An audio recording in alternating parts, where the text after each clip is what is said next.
جی اس وقت cipher case کی سماعت ختم ہو چکی ہے اور آج کافی انٹرسٹنگ دلائل دیے گئے ہیں. سلمان صفدر صاحب اس وقت باہر آ چکے ہیں, عمران خان کی بہنیں بھی موجود ہیں. سلمان صفدر صاحب آج کی سماعت کے حوالے سے بتائیے گا, کافی انٹرسٹنگ سماعت ہوئی ہے. اچھا ایک سیکنڈ میں ایک میسج دے دوں گی عمران خان کا, کیونکہ ہم جیل سے آ رہے ہیں. انہوں نے آج ایک بات کی, پھر سلمان صاحب آج کے کیس کے بارے میں بتا دیں گے. آج جیل کورٹ کے اندر القادر کی ہیئرنگ ہو رہی تھی اور سلمان صاحب کو دیکھیں کہ پہلے سلمان صفدر کو ادھر جانا پڑتا ہے, پھر ادھر سے بھاگے ہوئے اس کیس کے لیے آتے ہیں. اس کو بھی چھوڑ کر آئے. انہوں نے ٹائم پہ پہنچنا تھا 2 بجے, یہ 2 بجے بھاگ کر آئے ہیں, لیکن 3:30 بجے تک یہاں پہ بھی سماعت نہیں شروع ہوئی. تو یہ جو کیسز کے اندر جو ہمارے جو عمران خان صاحب کے وکیل اتنی محنت کر رہے ہیں, تو ہم خیال کرتے ہیں کہ جوڈیشری کو بھی تھوڑا سا خیال کرنا چاہیے. کوئی اور کیس لگا ہوتا تو ہم سمجھ سکتے ہیں, ہم خالی کورٹ کے اندر ہم بھی بھاگے آئے ہیں. تو جب ایک اور کیس لگا ہوتا ہے تو تھوڑا سا یہ خیال کر لیں یا ان کو انفارم کر دیں, تاکہ ادھر سے سلمان صاحب کو بھاگنا نہ پڑے القادر سے اور پھر سائفر پہ پہنچنا پڑے. اچھا, اب جو خان صاحب کا میسج ہے, سلمان صاحب تو پہلے آ گئے تھے. خان صاحب نے ایک بات کی ہے القادر کے بارے میں. انہوں نے کہا ان کو بھی پتہ ہے کہ اس کیس کے اندر کوئی چیز نہیں ہے, کوئی دم نہیں ہے.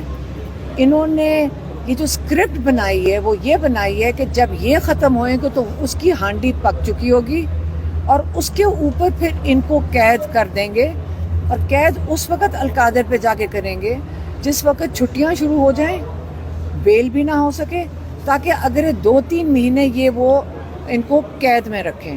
تو ان کا اگر ارادہ ہے تو پہلے سے ہی خان صاحب کو پتہ ہے کہ انہوں نے سپٹمبر اکتوبر تک ان کو قید سے نہیں باہر آنے دینا.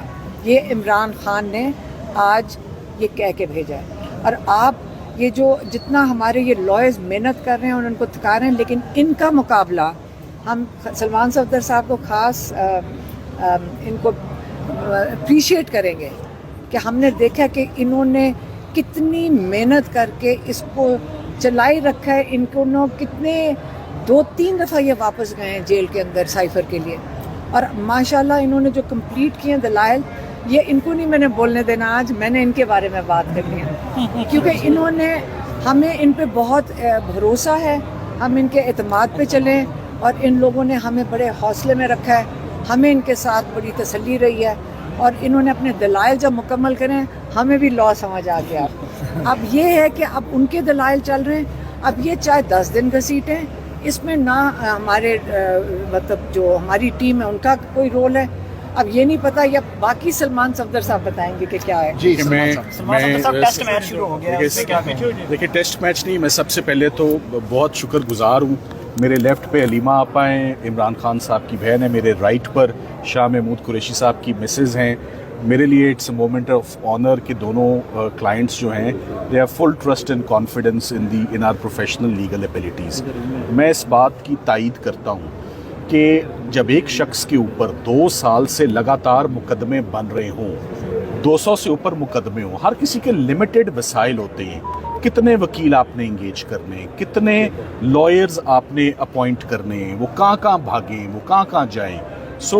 اور آپ کو پروفیشنل لائرز جو ہیں وہ رکھنا بھی اپنی چوائس کا ہے. کیسز بھی بڑے مشکل نوعیت کے بنائے گئے ہیں, تو ہم کبھی ایک عدالت میں بھاگتے ہیں, کبھی دوسری عدالت میں بھاگتے ہیں. یہ زیادتی ہے. ہمیں کوئی اسپیشل, جیسے بعض اوقات عدالتیں تو بڑی اسپیشل کیسز کے لیے لگ جاتی تھیں. آپ اس چیز کو ہم نہیں بھول سکتے کہ آپ نے اپنے فورن منسٹر کے اوپر یہ الزام لگایا ہوا ہے. آپ نے سائفر کا سنگین الزام اپنے فارمر پرائم منسٹر پہ لگایا ہوا ہے. یہ انٹرنیشنلی بھی it brings a very bad name and creates a very bad impression. ایسے امپریشن کو تو ٹاپ پریارٹی پر آپ کو سننا بھی چاہیے اور ایکسپیڈیشیسلی اس پہ فیصلہ بھی دینا چاہیے. تو میں اس بات سے ایگری کرتا ہوں کہ ہم نے سائفر کے کیس کو ہم نے ایسے آرگیو کیا ہے جیسے کبھی کسی کیس کو اتنے برے طریقے سے ڈیمولش اور اتنے برے طریقے سے کبھی کسی کیس کو ڈسٹروائے نہیں کیا جیسے سائفر کو کیا ہے. سو جب کر دیا اور ساری باتیں بھی کلیئر ہیں, تو اس کے بعد پھر یہ ٹاپ پریورٹی پر انصاف کے تقاضے تبھی پورے ہوں گے اگر جلد از جلد اس کا فیصلہ آئے گا.